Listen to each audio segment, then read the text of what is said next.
Now, on 105.9 FM and streaming worldwide on the WMAL app, O'Connor and Company. It is 5:07 this Monday morning. Thanks for tuning in and waking up and starting your week the right way with O'Connor and Company. We've got continued fallout from the story we talked about quite a bit on Friday, that absolutely obnoxious, horrific, offensive sign held by an obnoxious, offensive individual, apparently. Well, everyone's condemning the sign. That sign is awful. At the Arlington school board meeting, likening keeping a man out of a girl's bathroom from excluding blacks from whites only fountains there. Directed at Winsome Sears, by the way. But Julie Gunlock, I lived through the Tea Party movement. Signs can't be racist. That's right. The whole group is racist. The whole movement is racist because this person brought the sign. That's how it works. There's no such thing as one bad apple. Oh, there is so much fallout from that. Then we'll continue. The Spanberger campaign is in free fall, I believe. And at 6:35, we'll speak with Matthew Hurt, the chairman of the Arlington Republican Party, who hosted that rally, I suppose. And he's got quite a bit of on-the-ground information about the person with the sign and about the Arlington Democrats lying about her and throwing her under the bus. It's sad. 7:05, Joe DeGeneva will give us fallout on the other big story that broke during our show Friday, which was the FBI search of John Bolton's home.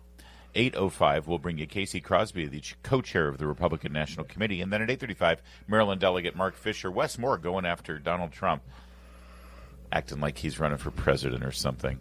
We'll get into all of that. That's Julie Gunlock, as you've already heard her chime in here. Julie, good morning. Good morning. I believe I referred to this woman who was holding the sign at the Arlington County School Board meeting last week that said to Winsome Sears that if a man can't invade a girl's locker room, then blacks can't use whites-only drinking fountains. I think I referred to her as one of your neighbors. And can you confirm or deny that this woman is quite possibly one of the women that you tangle with on a daily basis? Yes, I believe she is an Alexandria resident. And let me just put my, shocked face on here. She fits it. It's so funny, too, because as this was rolling out and there was, I saw some people commenting that she's actually in Alexandria. And I believe I've seen posts where she actually is or was, maybe former, but she worked for the Alexandria city government. And so, nothing surprises me anymore. It is like Alexandria is just filled with these kinds of women who are so racist and actually don't know they are. They're so bizarre, Larry. And so I wasn't at all surprised to find out that, yes, she's one of my goofy neighbors. My favorite part of this story is, the only reason that the sign was taken down was not because of the contents of it, but because it was getting bad play on television. That's right. That's what, and we know that because one of the ringleaders of the Democrat protest machine, we have it on video, that person going up to the woman saying, hey, that sign's getting some bad play right now in the news. And she literally shrugs. She's like, what? She shrugs, but I will tell you, she shrugs in that way that you shrug when you know, like, you're in trouble, but you're like, I'm so brave, I don't care.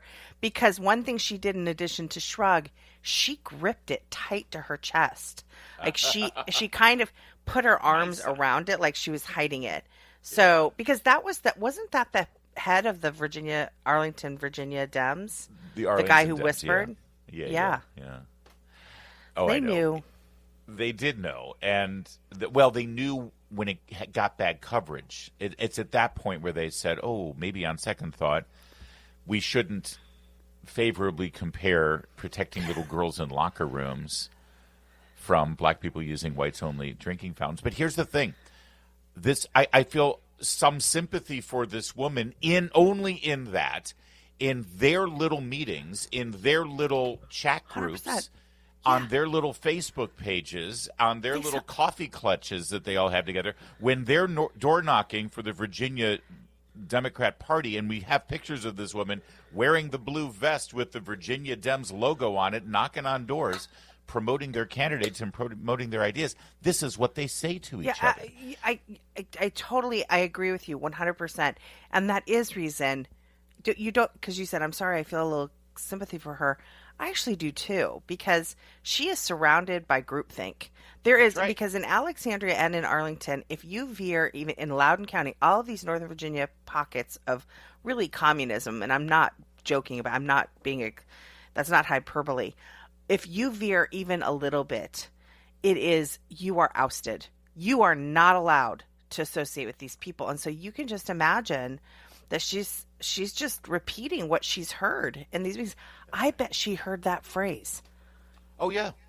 Oh, are we surprised to say that any Democrats believe that you and I and 80% of the other people in Virginia who actually want to prohibit men from going into girls' locker rooms, that they say, oh, we're just like the racial segregationists from the 50s.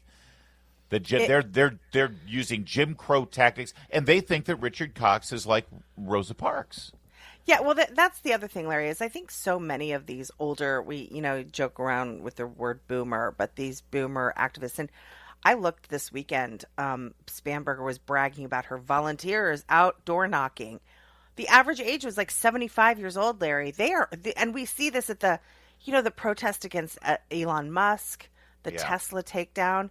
That was all these geriatric professional fundraisers who literally in retirement have taken up the hobby, not of woodworking, not of baking cookies for grandkids, not of knitting or gardening. No, they're professional protesters. And I think most of them are desperately trying to relive those glory days of Watergate, of free love, of civil rights protests. They're trying to look for that thing that will bring it all back. And, I guess they've globbed onto this issue. Well spotted, yeah. Well, we have a response from Abigail Spanberger, finally. But it's disturbing and challenging and confusing, if I may.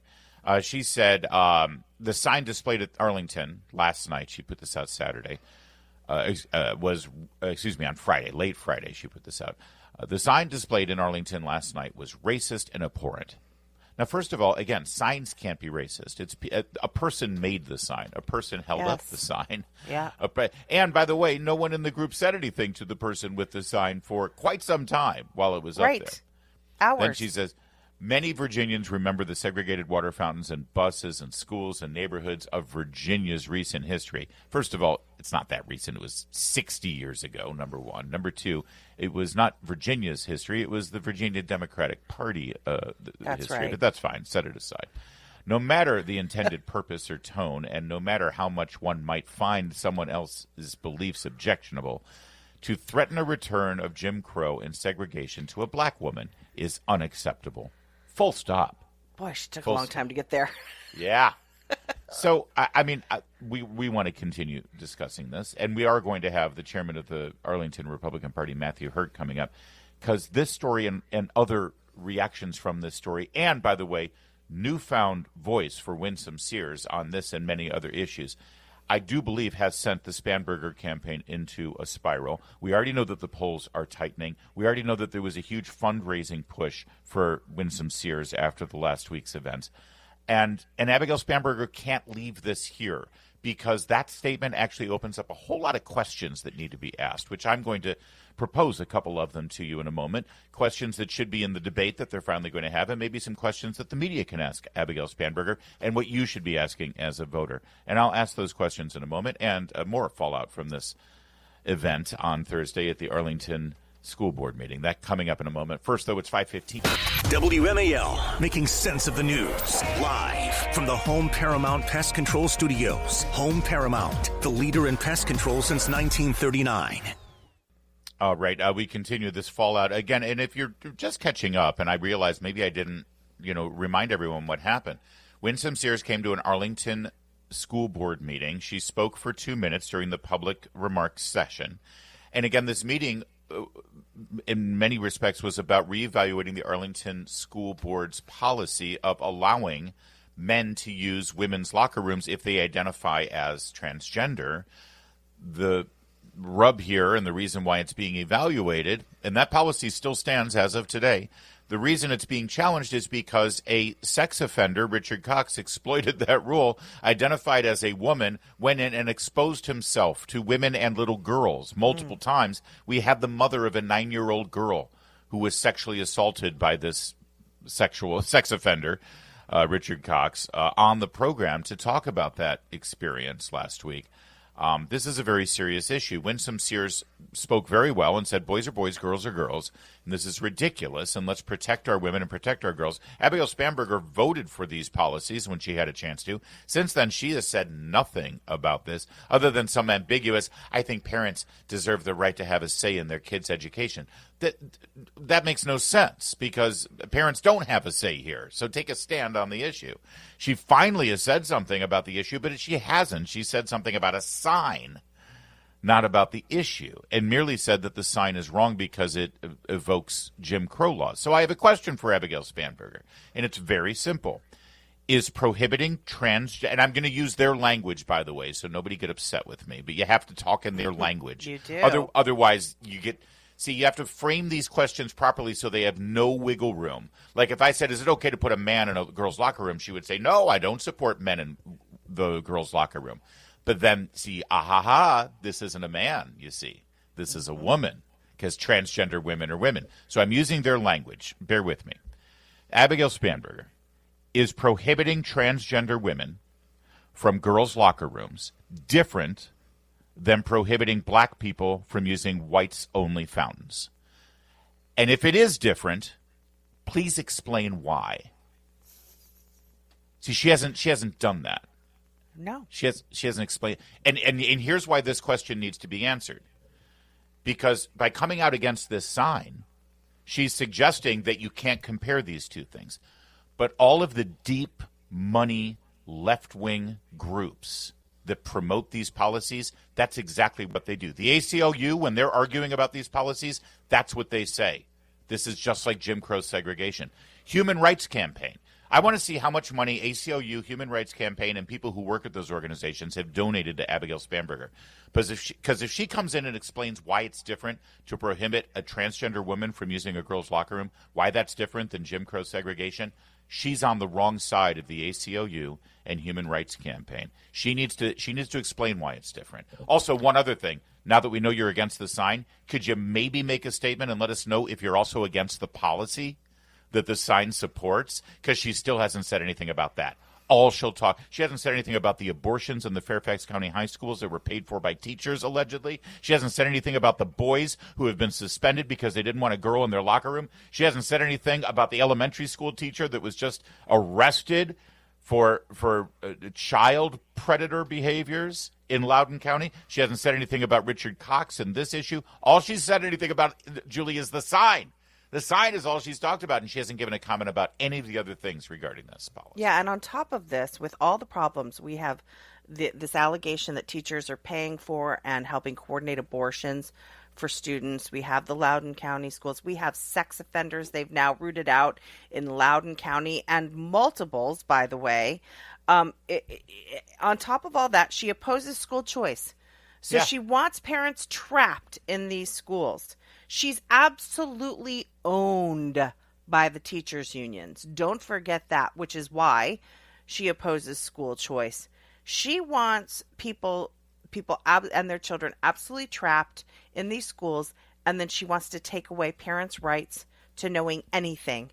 Elizabeth Guzman, her buddy, who's running for the House of Commons, wants to jail parents who object to the school socially transitioning their children. She wants to put them in jail. If your 13-year-old girl comes home and says, I want to identify as a boy, I'm changing my name from Jane to Tommy, you have to call me Tommy, you have to call me by him pronouns, and that parent objects, Elizabeth Guzman wants to throw you in jail. And guess who her buddy is? Spanberger. Spanberger never came out against that policy. Democrats in general didn't come out against that policy. And thank God for Nick Minnock for exposing that horrifying policy idea from Elizabeth Guzman. So this is who Spanberger is. It is no wonder she has stuck her head in the sand. She's doing the ostrich campaign strategy of That's right. just not saying anything and desperately hoping it'll go away. It's not going to go away.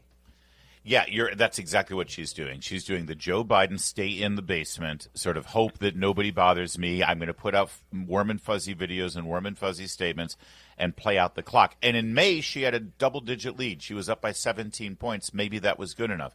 Well, now it's down to 7 points. And I want to remind everybody that Glenn Youngkin was 8 points behind Terry McAuliffe at this same time in the campaign, and then things started to spiral out of control, just as they are now. And Terry McAuliffe tried to do damage control and tried to weasel out of it and tried to just hope to play out the clock because he knew that he would have a compliant media in this town, from the Washington Post to all of the broadcast networks, to do all the heavy lifting for him. But it ain't going to work. It didn't work for him then, and it's not going to work for Abigail Spanberger because, I hate to tell you, Terry McAuliffe is 10 times the gifted politician that Abigail Spanberger is. This is a major, major problem for her, and I don't say. And by the way, while we're at it, because now all the Democrats, they're talking about the sign, and they hated the sign, and it was an awful sign.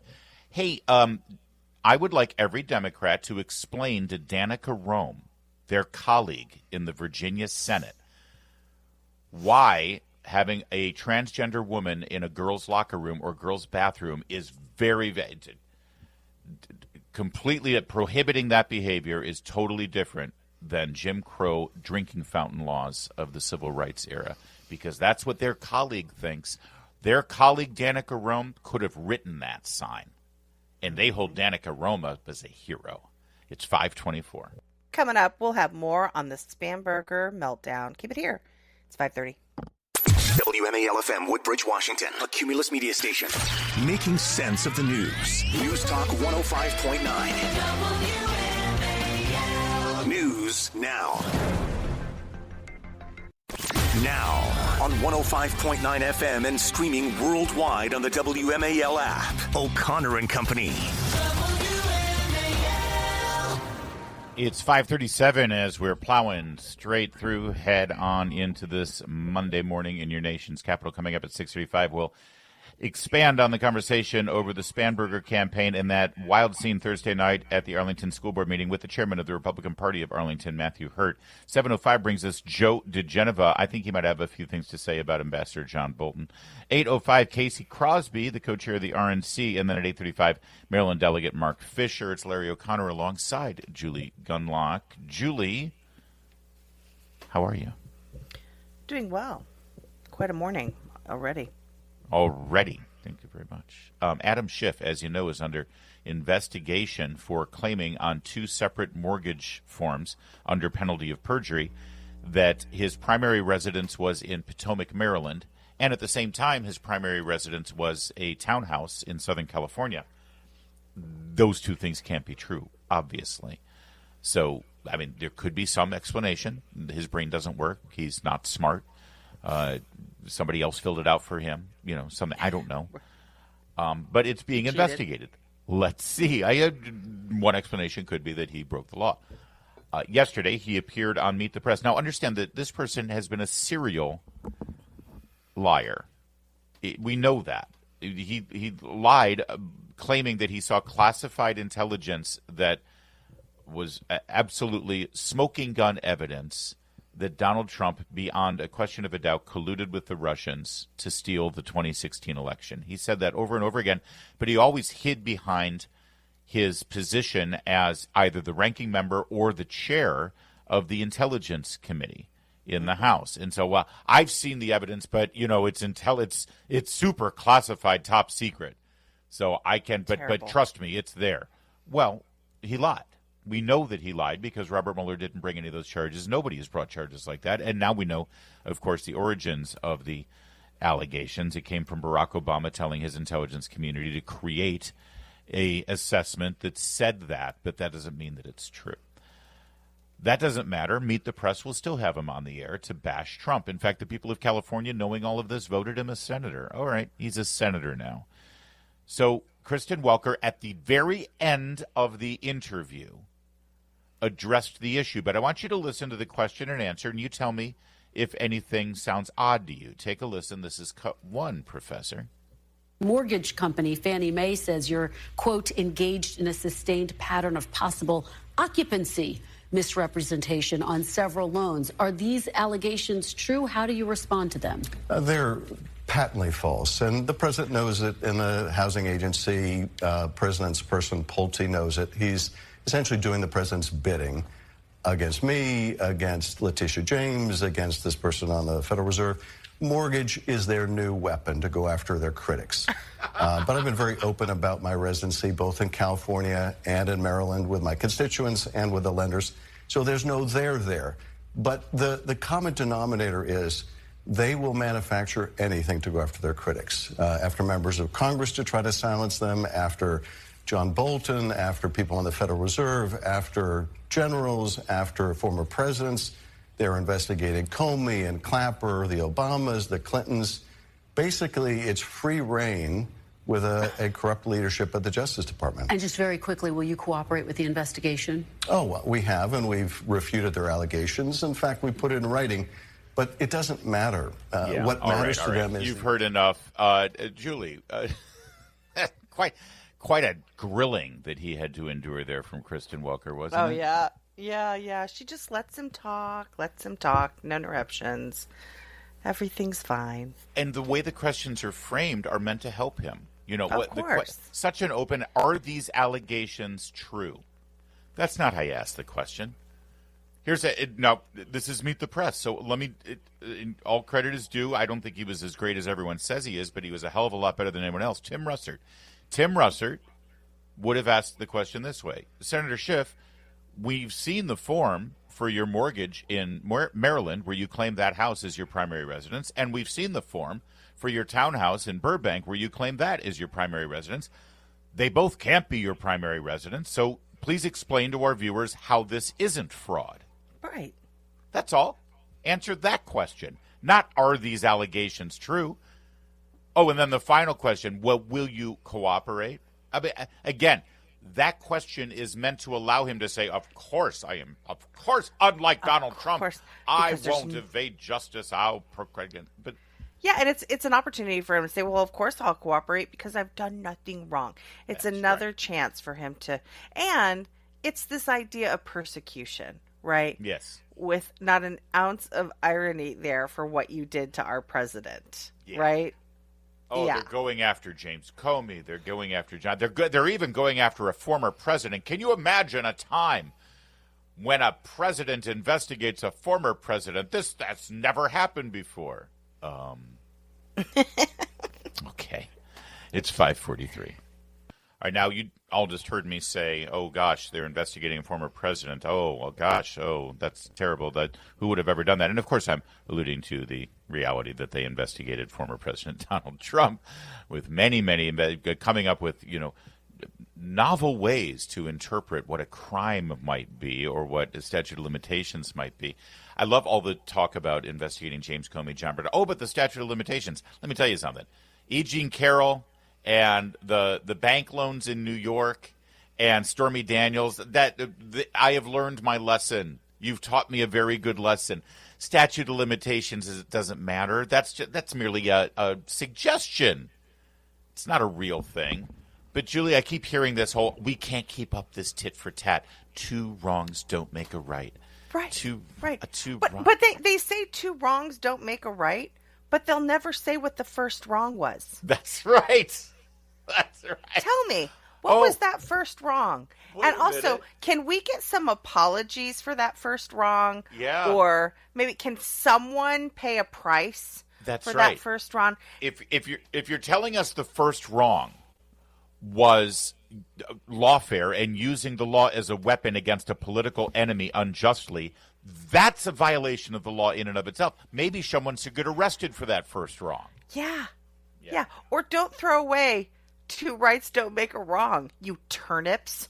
What is wrong with you? By the way, you're calling Chuck Todd a turnip because Chuck Todd literally said that. Chuck Todd's big statement over the weekend was the virus killing democracy right now is this two wrongs make a right mindset, revenge over principles. Oh, thanks, Chuck. Chuck was a participant in the first wrong. Yes, he was. A willing participant. Well, this all comes after the investigation and thorough examination of the home of John Bolton on Friday in Bethesda, where the FBI agents were seen removing items from his home, ostensibly under a criminal investigation. There's a lot of speculation, and there were a few leaks about this. It might be about mishandling classified documents. It might be a renewal of a prior investigation that was thrown out by Merrick Garland under Joe Biden's orders, although I don't think you can just pick up an old investigation like that. You have to have new evidence to get a warrant. Clearly, they did get a warrant, so there must have been new information. There have been claims of potential foreign payments where John Bolton was representing a foreign country without registering under the FARA Act. We don't know, and I'm not going to, tell you what my opinion, because it's stupid. So many people say, I'll tell you what it is without actually knowing. Just chill, everybody. As John Bolton once said when former President Donald Trump's home was being raided by the FBI pre-dawn, let's just let the legal system play itself out and see what happens. Greg Gutfeld on Fox News addressed this issue on Friday, and I think that he summed it up pretty well. This is cut 2, Professor. Some people say it's retribution. I say, who cares? Don't lecture me on timing of lawfare. Don't lecture me on politically motivated, investigations. You guys invented this stuff. You love doing it to Trump because you didn't think it through. You were so confident that Trump was toast, that you could rattle off free punch after free punch after free punch without any fear of reprisal. So, yeah, is it retribution? I don't know. But when you think about the constant lawfare, the gerrymandering, the Dems never expect it to happen to them. They're like home invaders who didn't expect a well-armed occupant when they showed up. And Trump is well-armed. This is kind of an ongoing masterclass for the Republican Party, the new Republican Party. To quote Greasy Gav, how to fight fire with fire. The conservative movement, which I loved for the longest time, they were kind of happy to fritter away their influence and power on the notion that they were always above returning fire. Oh, I write for National Review. This is disgusting. Let's write a 4,000-word piece on judicial reform. And then they don't do anything. They go back and smoke their cigar. They always felt it was beneath them to get in the ring and hit back. So it's one of the presents that Trump gave the Republicans that they desperately needed were balls the size of Jupiter. Well, let's be clear. There is one prominent person at National Review, or who used to be at National Review, who loved to talk about smoking his cigars. So I think we know exactly John Goldberg, who he's talking about. And also, that is so perfectly put, because when they would write a 4,000-word piece about judicial reform and refuse to jump in the ring to defend someone like Donald Trump, but really they refused to jump in the ring and defend people like me. Right. And I've said this over and over again, and you've made it very clear. Trump doesn't just fight for Trump. Trump fights for us. That's right. And everyone says, oh, well, of course, just because this was done to Trump, I don't understand why all these MAGA voters take it so personally. It's like it happened to them. It did happen to us.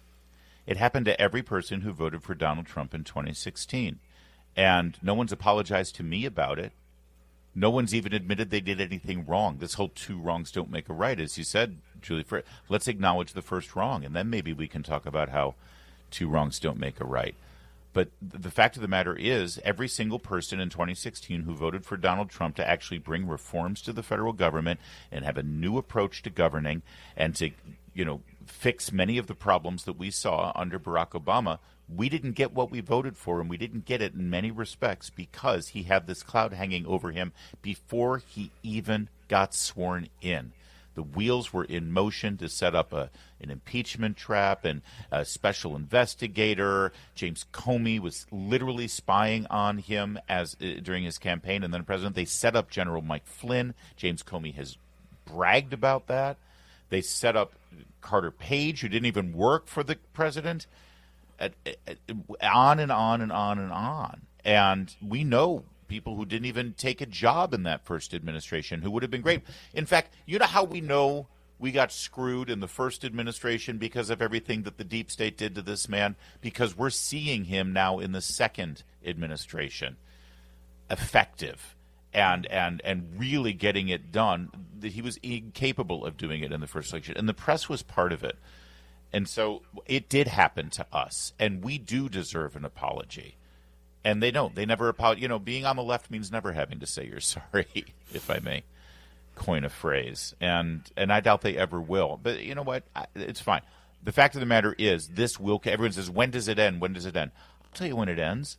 It ends when people feel real punishment for doing it. That's right. The first time. And unless they actually feel real repercussions over what they did and the laws they violated, the next time a Democrat has this power, they will do it again. That's all. They will. Absolutely. It's 5:54.